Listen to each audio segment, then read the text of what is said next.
In this video, I'll be doing my best to show you two different ways to dry out herbs. This is a dehydrator that I borrowed from my sister-in-law, and it worked really well. It took several hours to do so, but that's how it dehydrates. So you'll just take your dill or whatever herb you have and try to cut off the sprigs that are more bushy towards the top, and then you lay it out in a thin layer. You don't want any of the dill overlapping each other.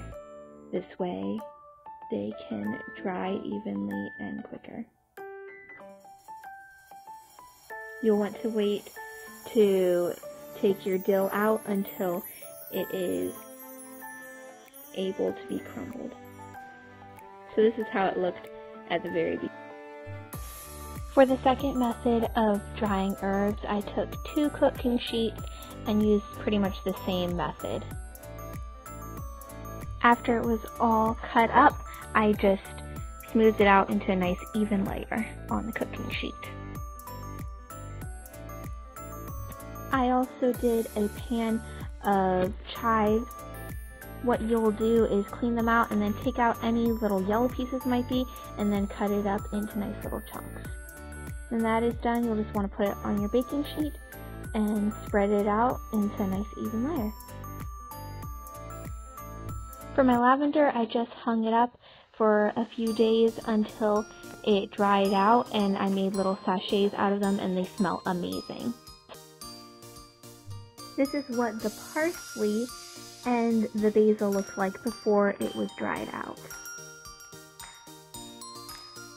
Some of the basil leaves were humongous. This is what the basil looked like, and the chives and the parsley after they were all dried out. It took about maybe 4 hours to dry it out in the oven at roughly 125 degrees. You don't want it to be any hotter than that, or you will end up cooking your herbs instead of drying them out. When they were done in the oven, I did have to pull them out with a hot pad, but then I just took the herbs and crumbled it up in my hands and put it in different containers, and it turned out so nice. So in the end, both methods worked very well. I almost preferred the oven more because everyone has an oven, and it was almost quicker at dehydrating them, but both methods were still very good.